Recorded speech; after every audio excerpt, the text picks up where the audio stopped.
Welcome to the Slop Farm. Enjoy the video. You'll begin by installing Google from the App Store so you have the official app available. Open App Store and sign in if prompted, then search for Google by Google LLC. Tap Get or the cloud icon to install. You'll see progress on the icon. Once done, locate the app on your home screen. This gives you the native interface and voice search options that a browser shortcut won't provide, so go ahead and open it now. Now open the Google app and sign into your Google account so your searches, bookmarks, and settings sync. Make sure to enable microphone access if you want voice search and allow notifications only if useful. Once configured, press and hold the app icon to add it to your home screen or drag it to the dock for one-tap access.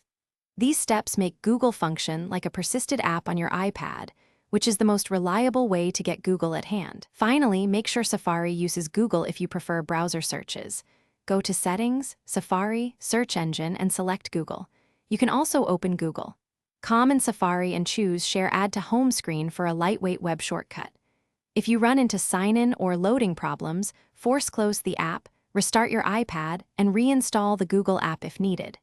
This reset resolves most issues if trouble persists. Check your internet connection and Apple ID status before trying again.